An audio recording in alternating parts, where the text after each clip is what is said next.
Hello, good morning and welcome to our latest Bristol Life Business Surgery with Datasharp Integrated Communications. Today's session is really timely for all of us in business. It's designed to help you figure out your approach to hybrid business. Working from home, working from anywhere, even something called WFO. It's a thing, it's working from office, whatever that is. How do you harness technology optimally? How do you make sure your teams are connected, engaged, working, now that this is expected to be an enduring way of working subsequently? Because we're not really going to be going back to those quaint places called offices in quite the same way that we were previously. So we'll give you a bit of a glimpse of the future of the modern business workplace in conversation with Datasharp's Head of Engineering, Brad Snow, and Head of Pre-Sales, Will Wood.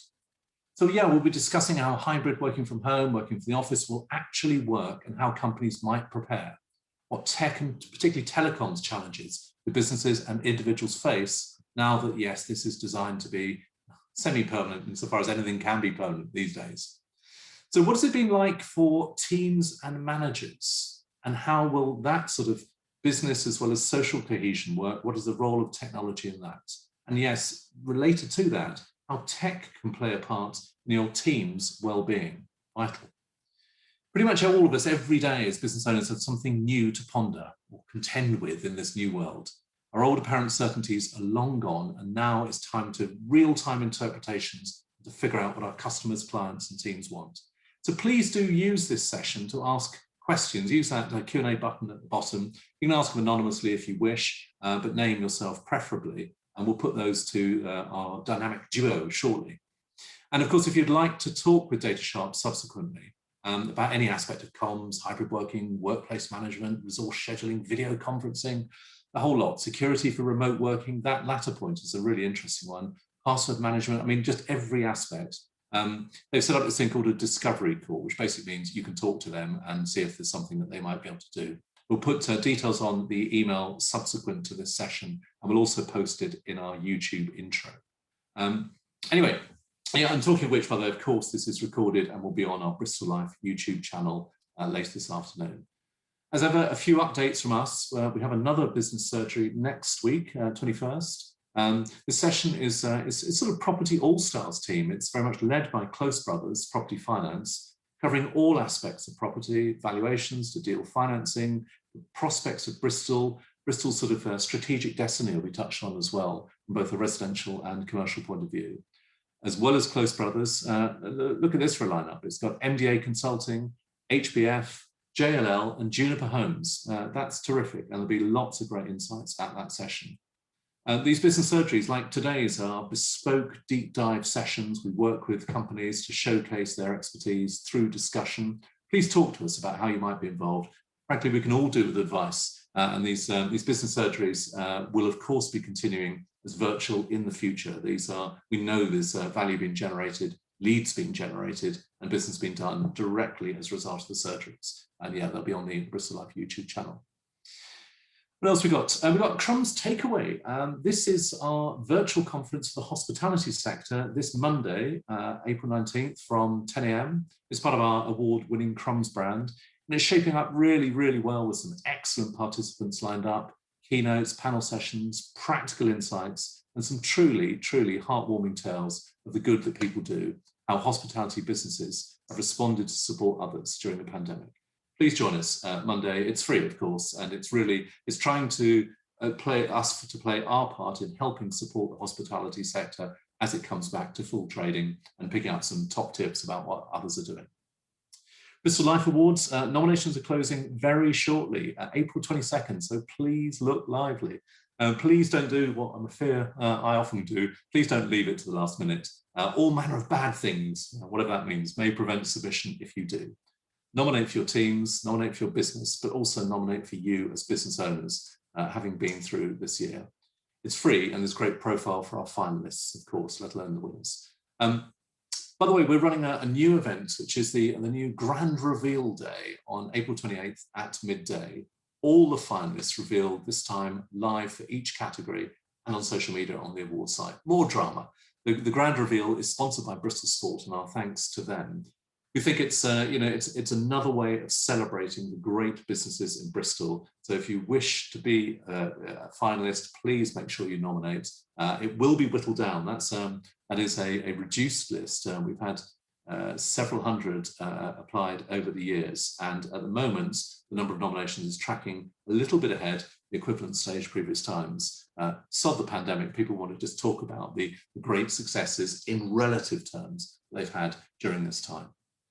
There's a lovely roster of sponsors led by our headliners, Marsh Commercial. And if you're an ambitious company, such as, who knows, Datasharp today, or one seeking to rebuild the business pipeline, playing proud to be a leading Bristol company, please do consider sponsoring. 17 sponsors already committed, several under discussion, and everyone just coming together from the coolest, largest of the corporates. It really will be just the best celebration of business in Bristol.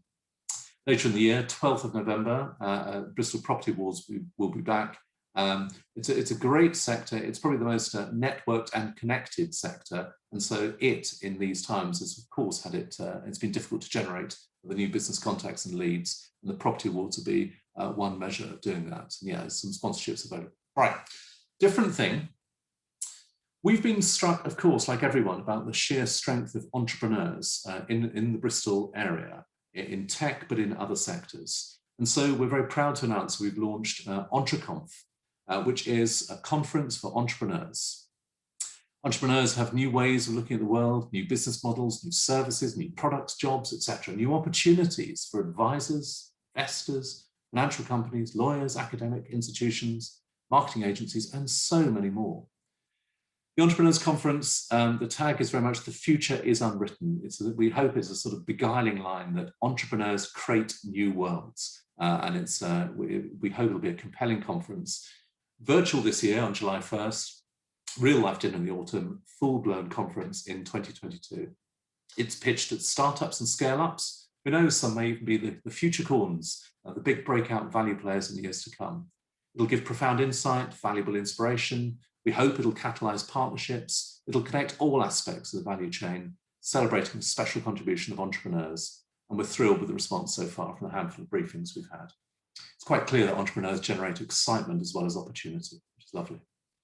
There's one other aspect of it. It will feature the Entre League, which is the coolest and most interesting entrepreneurial companies chosen by a very special panel of experts. It's the wisdom of crowds approach, and revealed live in stages during EntreConf.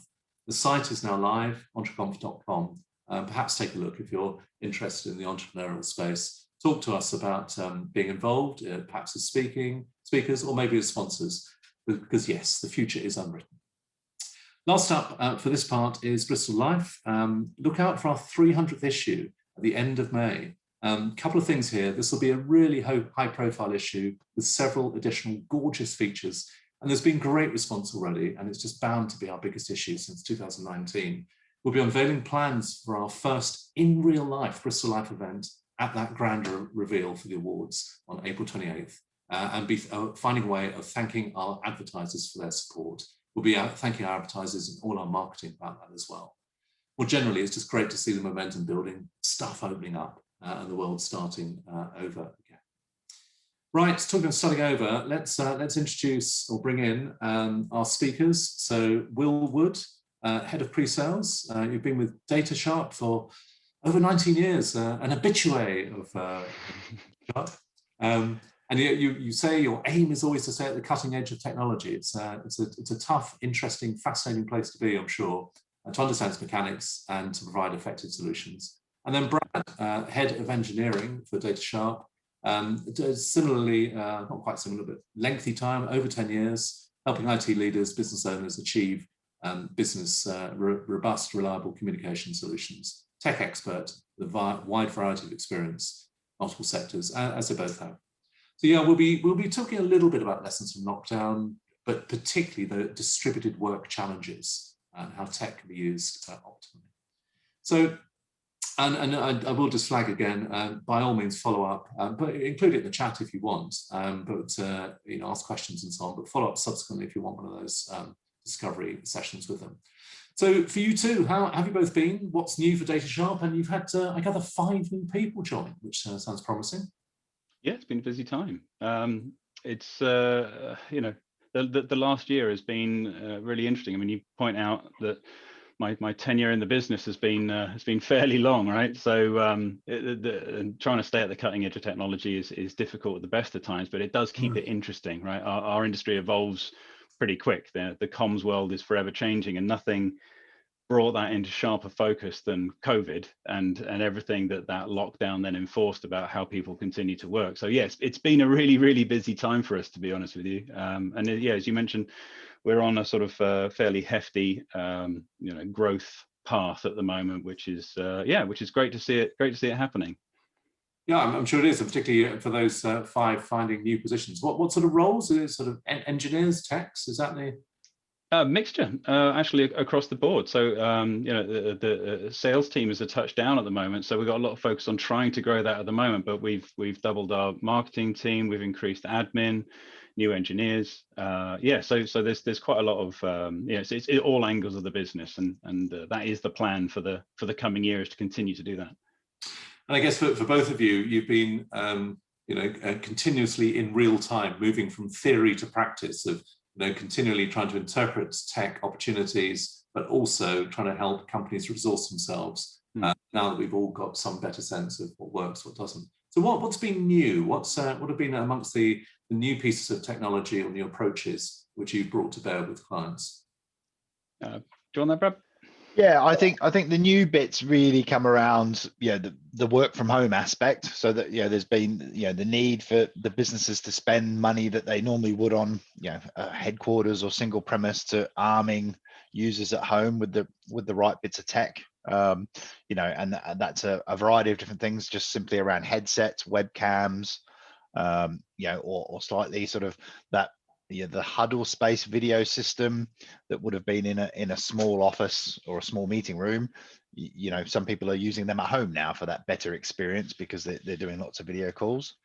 So I think a lot of businesses' budget are being spent in a more distributed way for their people working at home. Let's go on to some practical points. Talk us through perhaps a couple of Bristol clients, maybe one who's longer term and who's had to adapt, evolve in these times, and maybe a newer one that you've taken on in recent months. So I guess a good example of long-standing customer that we've had for well over 10 years, but then they've had to adapt. So we've got companies like Anthesis in Bristol. They grow through energy consultancy. And they've developed enormously over the years. Were previously known as Sustain, but then they've changed. They've been bought and they've developed and they've rolled out. But they saw that as soon as everyone was sent home and everyone was working off a laptop, they just wanted one platform to work off. And then you need to decide: do we work across multiple platforms? Do we have a phone system and a mobile network and a VC system and this, that, and the other? Or do you just try and settle on one pane of glass? But they're a really interesting bunch, because they thought, do you know what, we're going to settle on using Teams as our weapon of choice for video conferencing and collaboration. And initially it was internal, and then it was external, and then it was, why don't we turn this into our phone system? And then why don't we look out even further? Why don't we look at potentially rolling this to site over in the Philippines with another 80 users? So they're a decent company in terms of size and shape and what they do. Just if I could pause you at that point. For some watching, Teams has become your phrase, weapon of choice, particularly internally, but yes, increasingly externally. But many won't be using Teams for phone calls. So let's just talk through. And clearly, we know what video conferencing this sort of session is that. Talk us through how you would use it on an absolutely day-to-day basis for phone calls, or just audio. Well, it's funny because we've always been known as a comms company. That's how we describe ourselves, right? So Datasharp as a group, as a company, has been going since 1980, and our office in Bristol and Bath area has been going for 22, 23 years now. So it's been going a long time. So people, when they think of Datasharp, historically, it's always been about the phone system and the unified comms side of things. And we've seen a lot of platforms recently taking this turn to try and own the desktop, as they call it. They just want to be the default platform that you go to. So not only is it the video, it's also the unified comms, it's your instant messaging, it's your phone system, it's your interface to kind of everything. And also, if businesses are running a contact center, they don't want to have one team using one platform and a different team using a different platform, and so on.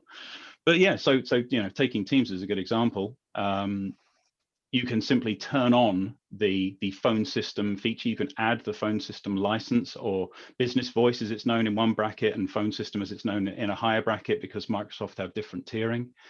And then what we do is we take our SIP trunks, so that's the lines that you'd make the calls over, attach them into Teams, and then bolster it with all the extra bits and bobs that you would need that Teams is perhaps a little bit lacking in out of the box.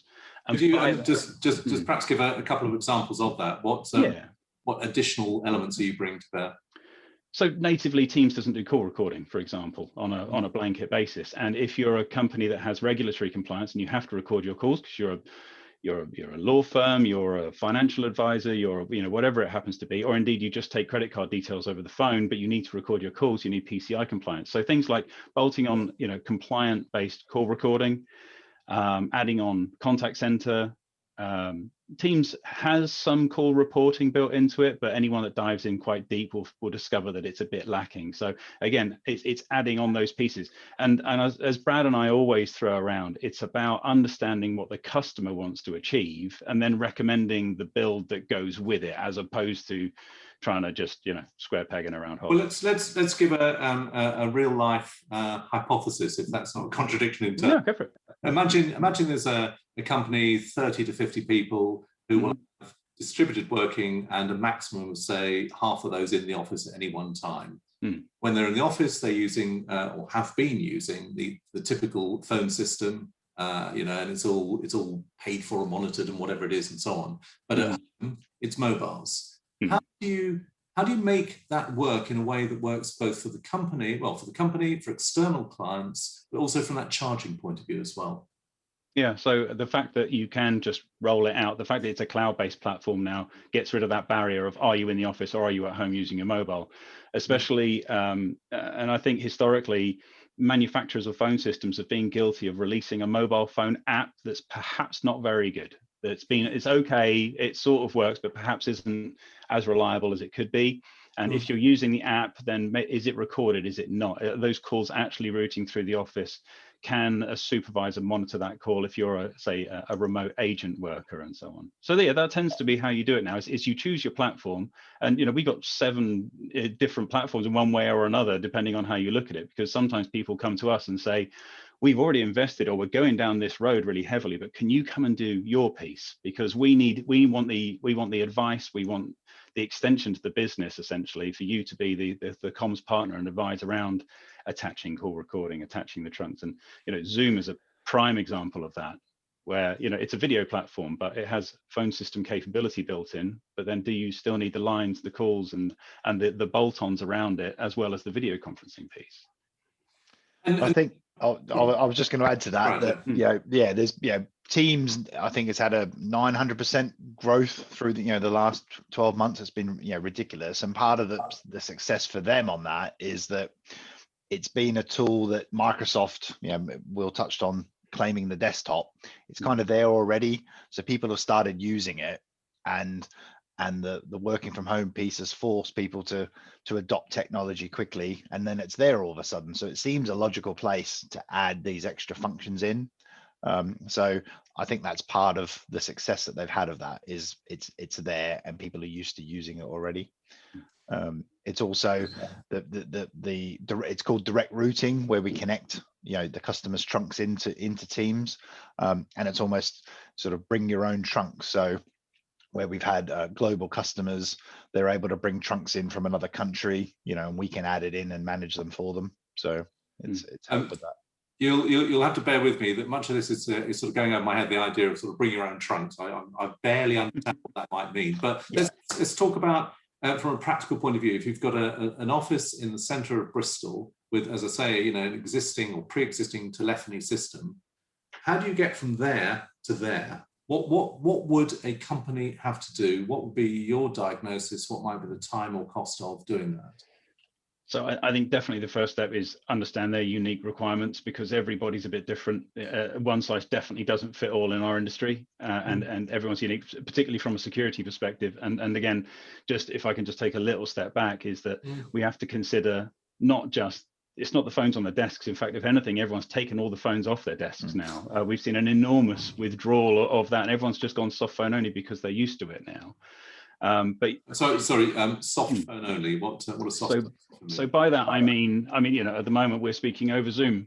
So that in that context of, it is a software-based communications device. It's not a physical handset on the desk. So quite frankly, slap any USB headset into it and it will work as a phone, as long as you can connect, as long as you have a service to be able to, make a phone call to an outside number, the outside world. But yeah, so we need to consider a few things. It's how are they using their mobile device? What kind of devices are they using at home? So one of the great big dilemmas we tend to come across with businesses, particularly things like law firms, professional services organizations, is that they might have previously worked on the basis of using a remote desktop. So if you need to work from home, you need to work remotely, you can go to your home computer or a laptop and connect back into the office using a remote desktop mechanism. But that in itself causes a problem, because doing that kind of setup where you've got a device connecting back to the office that's then breaking out of somewhere else and then connecting off to another service, it can affect the flow of real-time traffic. And by real-time traffic, I mean voice, I mean video, I mean the things that enable remote working and have to work. So yeah, I would suggest, to come back to your question, how do you make it work? First of all, you need to understand what their unique needs are. And then you need to match their solution to that requirement. Turning on a cloud-based service, whether it's a public cloud or a private cloud-based service, testing it, making sure everybody's happy with how it works, getting a proof of concept and a group of people to make sure they're happy with it first, and then simply slide the calls across from coming into the old system, just point them at the new system, and then let the old system fall by the wayside. You're of course quite right to stress these are each bespoke, and it's that classic matching need with matching resource or opportunity. But for all that, could you just give us a headline in broad terms? How long might it take if you're going from diagnostic to go live in a 30, 50 or 100 to 200 size business? So typically, it's about 4 to 6 weeks to allow a normal type deployment. Some of them are going to be way longer. If you're a startup, arguably you can get services turned on within minutes, hours, days. It can be incredibly fast. But where you've got existing legacy telephone numbers that you really don't want to get rid of because they're on your business cards, everyone's got them stored in their mobile phones. You can't get rid of that. You need to consider porting those numbers across from the old service. And old services, we still see the likes of ISDN lines. ISDN, the joke in our industry is that, when people ask you what ISDN means, the answer is I still don't know, because it's just a 4-letter abbreviation that we see in our industry again and again. But ultimately, that's the legacy, older style telephone line that are being switched off in 2025. So everyone's moving over to these newer style types of service, so cloud-based, and that makes everything so much easier. So much quicker to transition. And there's also quite a high cost for the older legacy ISDN lines. So also when we do that sort of cost analysis piece, a lot of customers find that the saving that they have by moving away from those services actually justifies the cost of modernizing. Well, there you go. If it's anything like cost neutral, but it's certainly much more effective, that makes sense. Can I ask you from a business point of view? Do you sometimes with clients only do that piece, or are you doing that piece with a view to doing other stuff with them? Where does it figure in your sort of business hierarchy? So we've got a few different pillars to the business. So voice is absolutely where we've come from, but we also provide data networking, network security, mobiles, and video conferencing. So those are the 5 main pieces. And as you can see, they all fit squarely into the comms world. So we try not to blur the line across into being an IT company, although there are certain areas in there like network security and internet connections and things like that people might associate with being IT only. But yeah, no, it's a much broader piece, because I think back in the back in the 90s, if somebody wanted to buy a phone system, they would come and we would configure a big box of tin with some stuff and some cables and some phones and so on. But then VoIP came along, and you can't do voice over IP without doing data networking. But then you can't really do data networking without doing network security. Otherwise, you have holes in everything. So as the business has developed, these other strings to our bow have naturally come along with all of those. And now we're considered that sort of all-encompassing comms provider. Yeah, if we sort of map this conversation, we were going down one course which is about clients. We've come onto this other course about comms and so on. Let's go to clients in a second. I'm interested about some new pieces you picked up during this time. But we've got one question from our habitual attendee, anonymous attendee. Teams, is there any way in which you can ensure client security and confidentiality when staff are working from home other than recording? So that's quite a big question, right? Because are we talking about purely, voice? Are we talking video? Are we talking data security? Because let's do all of those. Let's start with that's going to be the most prevalent. Yeah. So. All right, security is a really, really big piece, right? And it needs to be understood. It needs to be given its due credibility, right? I think there are businesses out there that have gone to the effort of being like ISO 27001 certified, and then they're really sensitive towards that kind of thing. So they might not want to work with companies that aren't ISO 27001 certified, right? So, it's certainly something that we're going through ourselves right now, but all of the products and services that we provide, some are and some aren't. They don't fit into those categories. So Microsoft obviously are. But understanding the encryption, so that if somebody's using let's say Microsoft Teams at home, knowing that voice is encrypted from you to the far end or to wherever that breakout point is where you need to consider whether the security is good enough. So I think that, again, coming back to what we said earlier, we need to understand the unique scenario about each individual customer. What are their requirements around security? For the most part, the security that's built into these platforms is more than adequate. So, yeah. And for the people that have got those higher requirements, they tend maybe not to move to the cloud, and they still contain the stuff on their premise, and then people join into the office and then break out from there to cover those requirements off. But yeah, everyone's different and everyone's unique, and there's a mix of different solutions to suit. And if I may, Greg, just off the back of what Brad said there's a big difference between public cloud and private cloud. So we have data center in Bristol and data center over in Newport where we host unified comms environments, but each one of that we host in there is dedicated to that customer. So it's not a shared environment that's split up into lots of little bits and then divvied out across our customer base. Each one of those is unique. So we know that we can isolate their traffic into that one specific place. And so that's where that kind of conversation becomes interesting and a bit nerdy. You say that as though it's like over there. That's your world. That's what you love. Oh yeah. I'm sure we've had it's maybe a different anonymous attendee. Who knows the powers of communication? Rather courteously, they say, "Sorry if I've missed the answer to this. That's okay. But hypothetically, if you ran a hybrid working system with employees using their own personal mobile phones, you can integrate all of these into Teams. That's the question. Or would we need to provide work numbers and phones so it's all under one umbrella?" In other words, how do you, I know you've touched on this, but get from the practical point of this mobile here, figuring into Teams and charged in that way? I think that's a very good question. Brad, do you want to? Yeah, well, I was going to say that, there's nothing stopping a business, people, bring your own device, they've got their own personal mobiles, and then you put business applications onto those mobiles. And people can log into your business security accounts essentially to run those apps.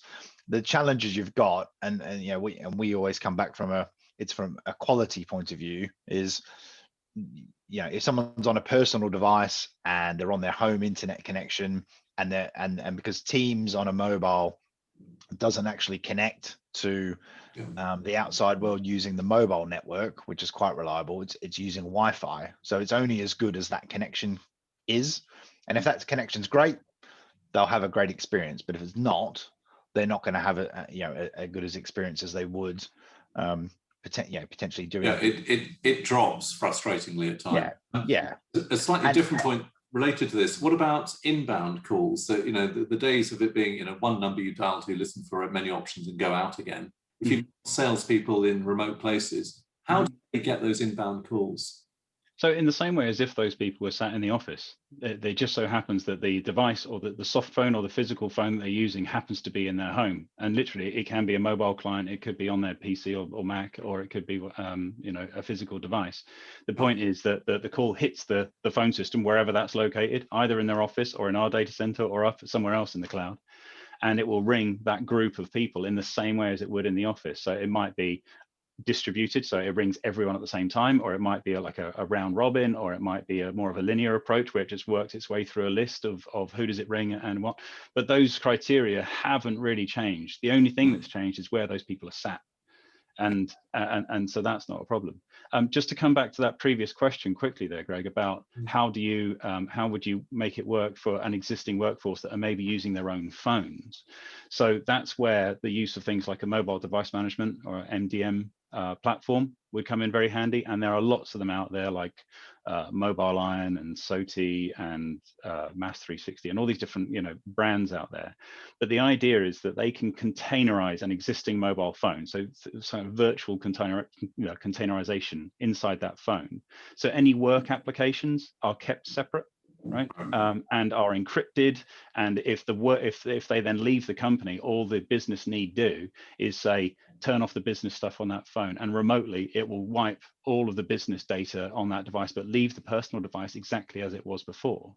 But that's the sort of bring your own device policy that Brad was mentioning. Running the applications then on it allows the business to push those apps out, you know, the business apps that particular company want to use. So yeah, that tends to be how we'd approach that. There's loads here, and we may well return to that part or comms part later. But come back to the client side. What type of new business and what have been their needs you've picked up in recent times? I've got a few. Brad, did you is any jumping out for you? So yeah, recent ones, and you know, a legal firm in Bristol, and they've gone from we touched on it before, the removal of handsets. So they've realized with pushing workers working from home that they want to go to a complete soft deployment. So yeah, we're in the middle of a project migrating them away from on-site phone systems to soft phone. So they've got multiple sites that are being consolidated into one space. So that's it's a pretty common theme at the moment, really. We've got again, it's new business, but a long-term customer in the healthcare sector, and they're the opposite side of the fence, where actually they still want physical phones. They work in a health sector where they're PPP up, and they've got the masks and all the other bits and pieces, yet they still want physical phones. So they'll be the first customer in 12 months that we're putting handsets back into, like we were before all of this happened. So they're in a sector where they're used to that environment anyway, so it hasn't been a great change for them. So there's always just mixed scenarios, and we're sort of bouncing from one need to another to customize to suit them. Just on that handset point, asking for a friend, sort of us as well. You are ceasing to use handsets. What do you do with them? Is there any value? Not necessarily that you're trying to get financial value, but is there a way of simply other than junking them that companies can do? I mean, there is certainly a refurb industry out there. I think it's safe to say that the amount that have come out in the last year have, we've certainly taken as many back into our maintenance stock shelves as we could possibly do. But I think that the value of them has definitely nosedived in terms of a resale value for that kind of thing. Having said that, a lot of people are just sitting on them because with the return to the office, which is happening now, they are expecting a bit of, can I have my phone back? As that continues to change. as well as a whole number of other facets around the work, returning to the office piece that people need to consider, that transition of where you've got used to working from home, you've got used to being 100% based around your PC and your webcam and your headset, and now you come back into the office and you've got other things to consider, like walking back into the video conferencing facilities that you've got in the office, and are they as flexible as you're used to, from being able to join every single meeting that you get invited to as you used to at home? And I think generally the answer to that is no. Yeah. Well, I mean, how do you, historically, there was this thing called video conferencing in a boardroom or a major meeting room or some such, and there were desktop machines or laptops, but people working elsewhere. Whereas now in the office, it's going to be this sort of, I mean, I'm at home here, but sort of session would have colleagues alongside and so on, but that's very intrusive. How do we get around that? Oh, I mean, the layout's changing enormously. We work quite closely with some interior design businesses, and the layout, the reuse, repurposing of space is just a huge subject in itself. A lot of law firms and pro services organizations that we work with that might have multiple sites across the country are considering heavily, do we downsize our sites? Do we let a few sites go because we don't need that space anymore? People want to work from home 3 days out of 5, or even just 1 day a week has a big impact on how much desk space is being used. But the actual space itself, if you had a meeting room that once housed 16 to 20 people, and now they have to distance, there's a sort of social etiquette and and everything else that goes with the health impact. That means these rooms are suddenly being reconsidered. Are they being split up into smaller spaces? Are they just being allowed now to be a 6 or 8 person room from where it used to be a lot bigger? Certainly had a lot of people talk about having focus pods installed. So if you were previously go into a meeting room to have a space, or indeed you'd be sat at your desk expected to have a call, but now you've maneuvered yourself into the world of video conferencing, can you do that video conferencing as well from your desk as you could at home? Because you might have a lot of surrounding noise, background noise, people walking past. Well, I'll answer your own question. So the answer presumably for many people is no, but as a owner, how do you create a setup which doesn't have to have so many sort of multiple pods or rooms, but people can actually run this sort of call from their own desktop with a colleague right next to them? Well, I think, so a lot of businesses have moved towards everyone having, focusing on the laptop, making sure that whatever device they're given is standardized across the business, and any room they go into, they can just dock that laptop into that space and know that then the mic and the speakers and the video camera that's built into it will just work as an extension of that device. That doesn't necessarily work for everybody, though. And again, it comes back to that every business is unique, everyone's different. And you want to make the user experience as good as it possibly can be for anybody that's going to join a meeting. So if they're going to walk into meeting room A, and you know that a video conference has been scheduled, you just want them to walk into the room and press the big green button that says go, as opposed to getting your laptop out, making sure you've got power, connecting it in, turning it on, logging in, and everything else that goes with it. So like I say, everybody's different, and we need to understand, if 99% of your calls are all going to be through Teams or Zoom or whatever, then install a Teams or a Zoom system in that space and allow for the exceptions. Whereas if you live in a world where you're invited to any and every video conferencing platform out there, from Cisco WebEx to Pexip to Starleaf to anything else, that there's so many of them out there these days, then you need to make sure that the staff are on board and understand how to do that. That's the key. Yeah, and I think there's also a bit of sort of training, business internal training. We're using these virtual backgrounds on this call at the moment, and these they're the sort of things that I'm sure if I put my hand back, you're getting a glimpse of what's behind me. You get the sort of wobbly head thing. Yeah. And again, it's a bit bitty sometimes, but it stops if you've got a noisy background. Well, then it's now not a distraction anymore. Headsets, as you go up through the quality of a headset, there's noise cancelling built into them, and then the platforms themselves are doing a lot of a huge amount of research and into noise cancellation, and you'll see some quite cool videos from the various vendors showing them getting their packet of crisps and crinkling them on when you can't hear them because of the clever algorithms they're using, built into the AI based noise cancellation and so on. Who knew? AI-based noise cancellation. It's a thing. It's a thing. It's real. It's real. It's a thing. But it links actually to a question from a good friend of Media Clash, Nikki Facey, and indeed from a company that's supported us in various ways, Marsh Commercial, our headline sponsor of the Bristol Life Awards, for example.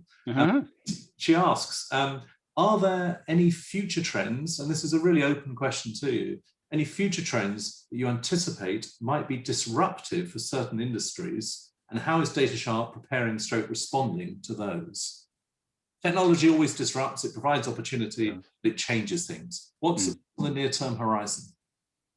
So a couple of things purely from a tech perspective, right? And tech leads to change in workflows, right? But if we just talk about the technology, so there's a rush for, we mentioned owning the desktop, right? The single pane of glass approach, whereby you have one thing and it can then be used to connect to anything else. So the example right now is that if you're using Zoom as your weapon of choice, you don't use Zoom to connect to a Teams meeting. You go out of Zoom and then you join a Teams meeting either through a browser or somewhere else. But we're definitely expecting to see this homologation, if you will, of platforms so that they can interoperate better. So we're really keeping a really close eye on that.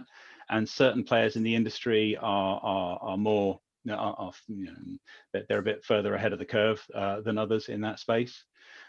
We're definitely seeing as well from a sort of from a tech perspective, we're seeing a big move to people being able to control more from their own personal devices. So when you go into a meeting room, it's aware that you've arrived, right? Because it can sense that your mobile phone, which is attached to you, let's face it, surgically attached as is to some people, has arrived. Now, beaconing technology, right? So it knows you're there.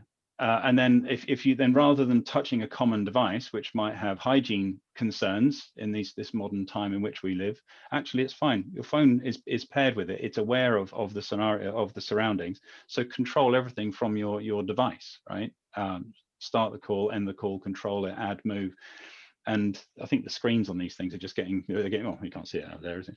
But yeah, they just get bigger and bigger. And it seems to be that there's a big focus on a personal control being the center of your comms world. Yeah, slightly ironically, given the journey over 35 years, these are personal computers, and but we think of personal computers as desktops and laptops and whatever. On that area about stuff that's out there, it's quite key or quite clear that many companies will be having sort of flexi working, a few days in, a few days out, as you've talked about, and using their space more efficiently, potentially, maybe even smaller space. Talk to us about some desk scheduling apps for hot desking or tepid desking world that we're about to go into. Do you want that, Brad?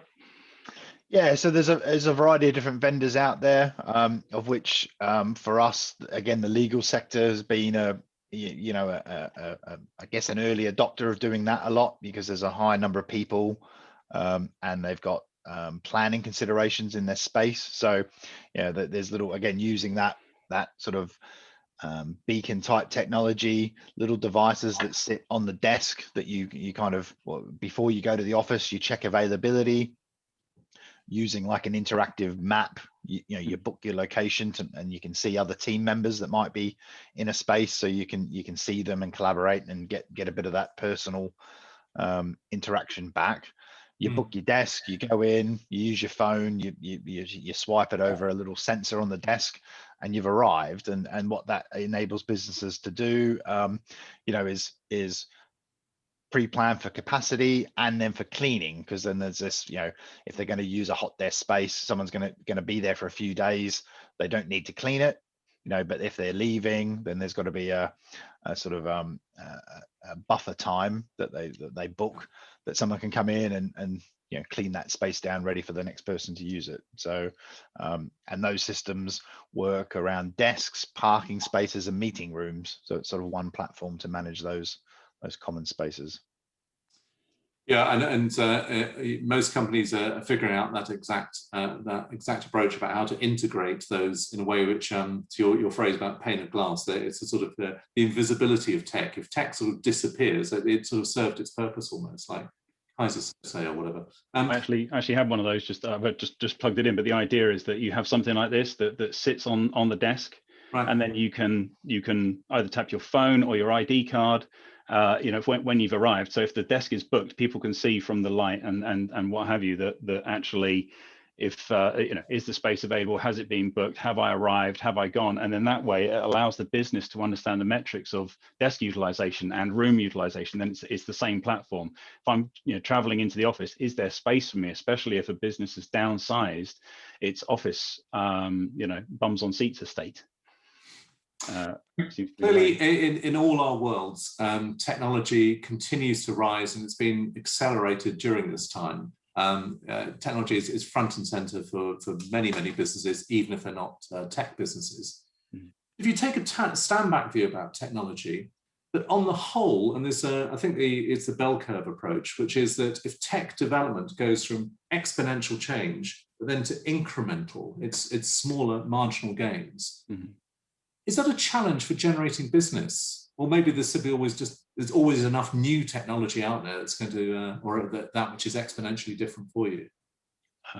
I can only go on history. And if history is anything to go by, then the answer is no. There's always things that people want to do. There's always a project on the horizon. People only ever want more bandwidth.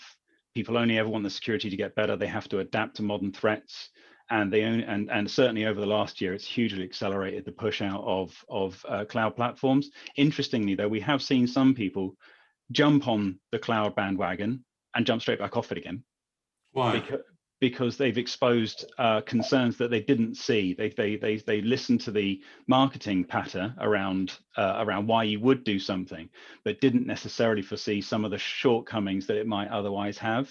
And so it's still a direction that they want to travel, but they've gone over to it and then said, hang on a minute, let's roll back and do this again in a few months, once it's been thought out properly, and then approach that.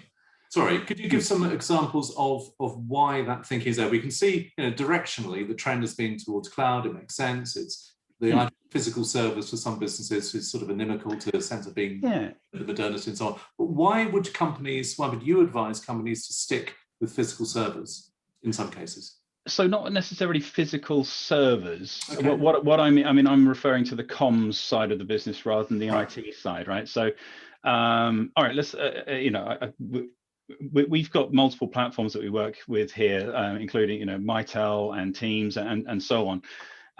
But if you take Teams as a prime example, 2 years ago, if you had said to me, should I go onto Teams as my phone system, I would have wholeheartedly said no. And then it got good and it got better and it showed all these signs of becoming a decent platform. Then March 2020 happened and suddenly everyone was at home, and the speed of development, the amount of money they threw into making that thing really good, really fast were quite incredible, but it still took time. So if you look back at the Teams feature set in March 2020, there were still some big holes in it compared to it's even a legacy, old school comms platform would be able to do. Silly things like paging or manager secretary working, type of thing. So, calls come in, they're dealt with by a colleague, or stuff that we would take as a normal everyday standard phone system feature were missing. So, if people are using fairly informal contact center setup, so calls come in, agents log in, agents log out, they have queues, they need reporting in a certain way. So we saw a few people sort of jumping ship because they assumed all those things would be there when they landed in the cloud, and they quite simply weren't. But then over the last year, I think, Teams has released something ridiculous like 300 features on the unified comms side of their platform. And it now does genuinely compete at an incredible level with some extra bells and whistles thrown in. Things like voicemail translation, transcription. Transcription, that's the word I was looking for. Thank you, Brad. So yeah, I guess that's what I mean, is that we've seen some people make the leap a bit blindly, thinking surely this is all straightforward, but probably should have got some advice before doing it. And it's quite, I was going to say, it's just quite normal for us to do a proof of concept with a lot of our customers. So, we'll do half a dozen people with a vested interest in the success of a project and roll out, a platform to them for them to try, for could be 30 days, can be 90 days, depending on what the needs are. And that helps build, is it the right thing for them to do? And if it is, it just grows from there. And if it's not, it's easy to step back from. Just on that Teams point, if Teams were a standalone or a startup business, it'd be one of the major successes in the last 12 months, presumably, because where Teams was in March last year as a sort of user, as a business, it was clunky as hell, and you couldn't really patch in external clients on meetings, or at least it was cumbersome to get there. Whereas now it's become invisible, or increasingly, as use your sort of parlance. Talk to us about how clients are thinking. You made the points, and it's a very generous point to make, that a couple of years back you'd never have suggested Teams, whereas now it's front and centre. Technology moves at pace, sometimes perforce through what's happening externally. How radical are clients being in their thinking about technology? Are they are some not quite running ahead of you, but running to the outermost of where technology is, or is there still inherent catch-up which most businesses are playing on technology? There's a variety. So I mentioned 2 years ago, as an example, we did have one client come to us 2 years ago and say, I really like the concept of using Teams as my phone system. Can we do it? And we said, okay, let's just take you through an education phase here so that you understand what it won't do. We'll do the proof of concept, and if you're happy with it, then as long as you're happy and we've done our piece, then that's great. But when you're at the cutting edge, you have to know where the pitfalls are. If you go straight for the cutting edge without understanding the limitations, then that's the problem. I would say that in general, people are catching up. People are buying into the concepts of what these systems need to be able to do, and how it will work for them as a business. And that the lockdown and COVID situation was an enormous catalyst to push a few people who were maybe thinking about it. It was there ready for them to kind of land on. Sorry, frog in the throat.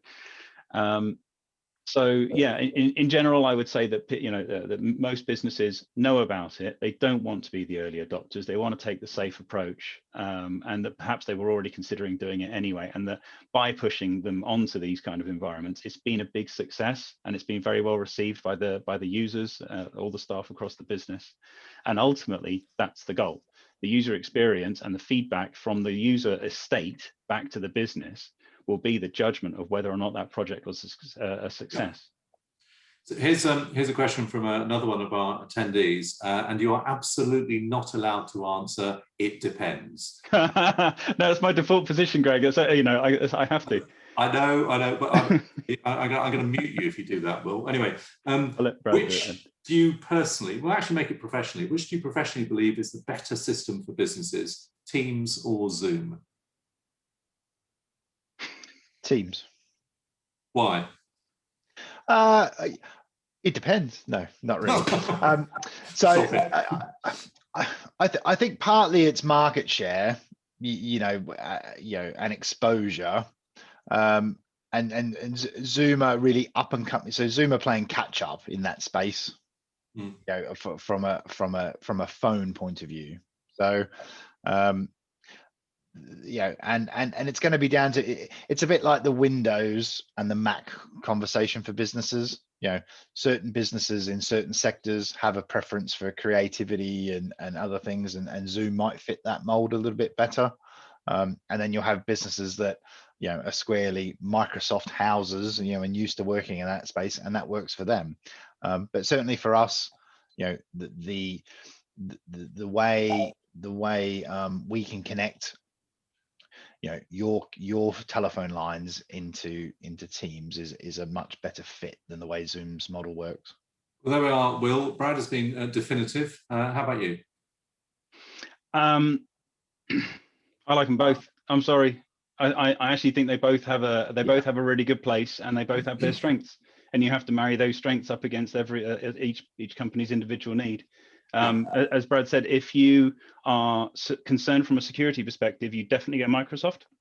You'd go Teams because they are ISO 27001. They haven't had the exposure that Zoom had last year. Zoom bombing and concerns about traffic being routed internationally and data jurisdictions. They've solved all those things now, well, for the most part anyway. The concerns about end-to-end encryption, but you know, you guys use Zoom, right? It might be your preferred tool. You get used to an expertise. Talking of a preferred tool, we had an example of Zoom bombing memorably at the Bristol Life Awards, where a certain part of a gentleman's anatomy appeared on screen, which was most unsavoury, I have to say. Let's come. We're coming towards the end of this. A general point first, and then a specific to you. Tell us about the sort of sweet spot that you would look for if you could have a sort of almost a cookie cutter approach to the sort of clients you would work with. What sort of size, what sort of needs? Where I'm sure your range is from, you know, the onesie twosie startups to the major corporates, but where's your sweet spot as a business?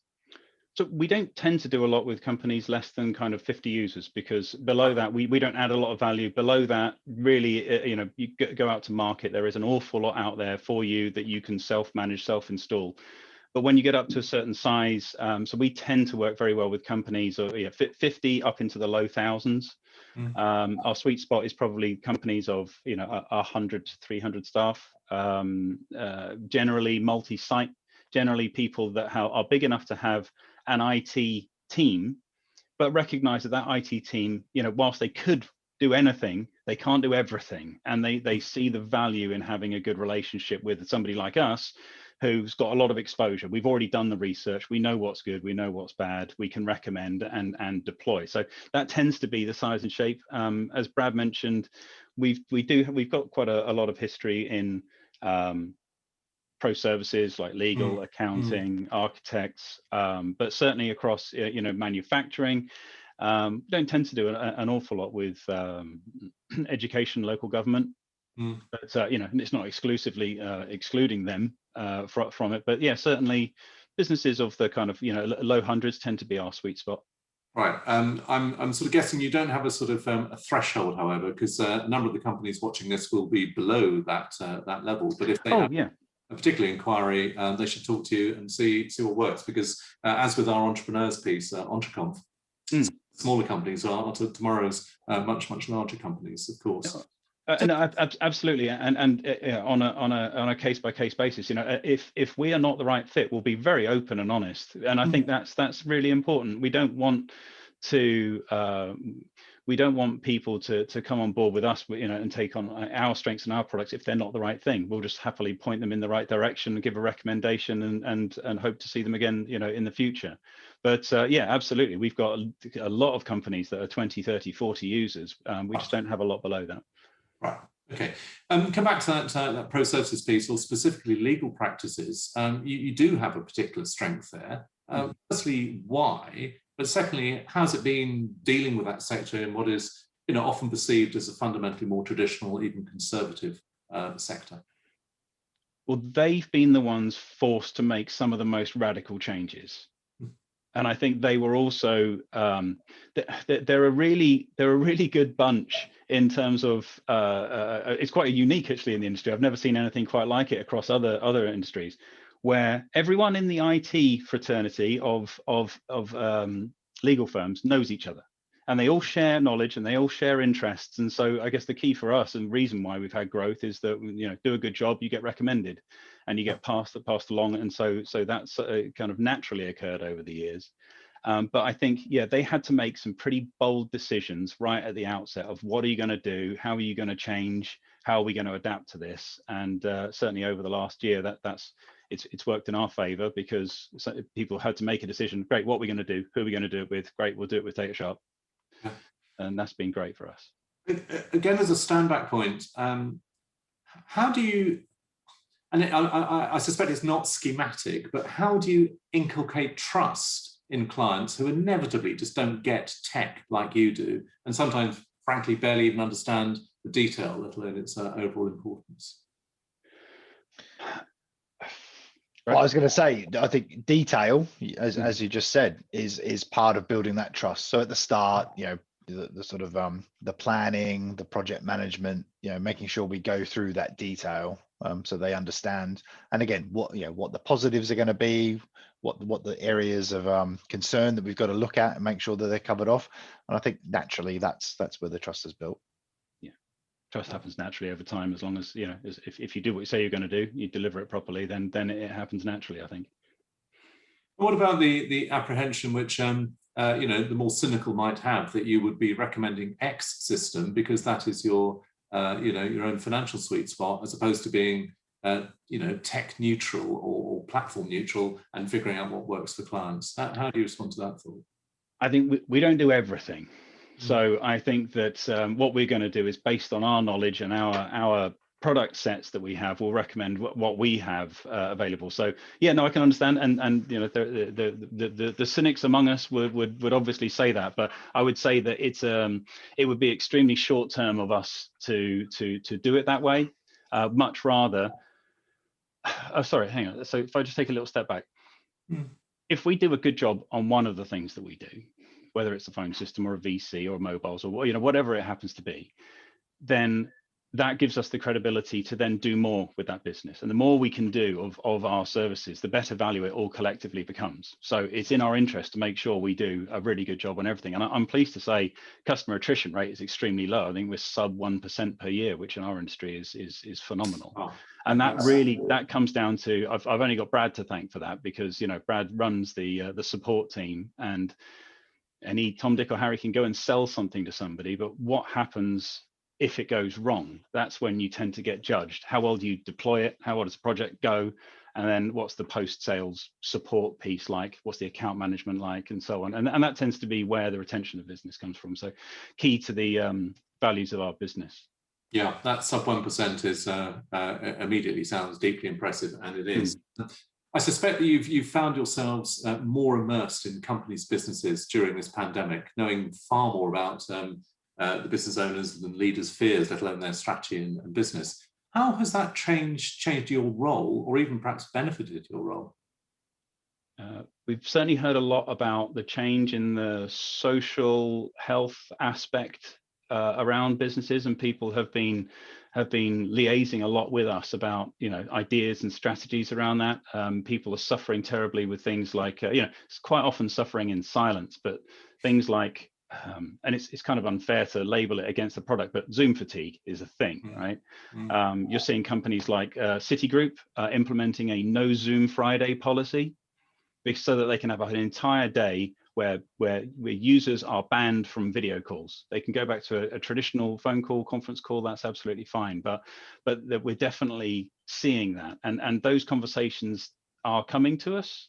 I know our head of marketing, Paul, he put together a site on our website. So if there's a bit.ly link for it, so if you go to bit.ly/hybrid working, there's just a bunch of resource and ideas that were put together on there to talk about hybrid working and the platforms that are available and what have you. But I would say definitely, yeah, the social health well-being piece has definitely factored in really heavily. I mean, for our own business, but across the board, everyone's had to consider, how do you do that? How do you keep team morale up? If you've got a creative team, as your work amongst, Greg, they will feed off each other's energy when they're in the same room, and you can't really simulate that over a video call in the same way.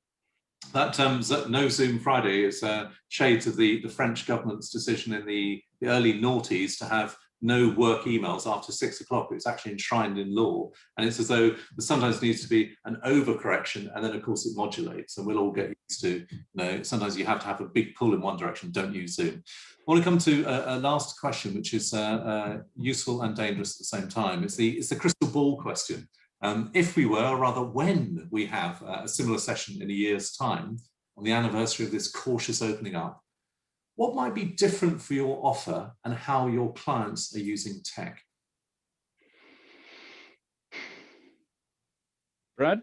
Yeah, I'm hoping we're back to the meeting room technology space a bit more. That's a bit where it's gone very quiet in that space. And yeah, I'd certainly like to see the in-office tech being with the new features, that the touchless technologies, or motion technology and these sorts of things. That's something I'm quite looking forward to. Yeah. And motion technology. How about you, Will? Well, yeah. So I think along similar lines, I touched on it earlier about this this concept of platforms working amongst themselves properly, right? So to give you an analogy, if I need to make a phone call to you, Greg, and you're on an iPhone on a different mobile network to me, it shouldn't really matter. I just need to pick up my phone and dial your mobile number, and everything in the background works out how to make that call happen. Yeah. In the video conferencing world, that's still not quite the case. You know, if like I mentioned, you don't call somebody's Teams meeting from your Zoom client.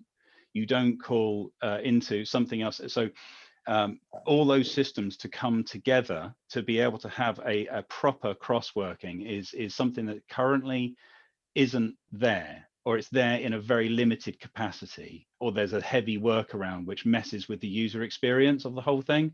So I would suggest that in a year's time, there will have been an enormous amount of development around that to allow people to for it to just work in the video conferencing world, rather than having to think about how it works. Oh. Well, perhaps we might take a clip of that recording and play it back to you in April 2022 or some such. Not in a mischievous way, it's just the nature of technology. It keeps changing. It keeps giving us as business owners opportunity. It gives you routes to market. Of course, it's your whole business. I think this has been a really fascinating session. I had a gazillion more questions I've simply not got round to. You know, we'll pick up those at some later point. I'd like to, on all of our behalf, thank Brad and Will. Thank you very much indeed for your comments and insight and time today. Thanks for having us, Greg. Yeah, thank you. It's been a pleasure. And thank you, of course, to Datasharp Integrated Communications for this business surgery. And remember that option for a discovery call. You know, no option, no obligation required. Details on the follow-up email shortly. Thank you to all of you for your time and your questions. We've had quite a few today. Thank you, of course, for your support for Bristol Life as our new world emerges, and it really is. It's clear for all of us that sitting back or hunkering down or hoping it never was an option. It bloody well isn't right now. We've all got to get more active, get out there and drive our businesses forwards, because as ever, the future is unwritten. From Bristol Life, good luck to all of you in the coming months. This has been a Media Clash production, and this has been our latest Bristol Life Business Surgery. Bristol together, always. Thanks. Cheers.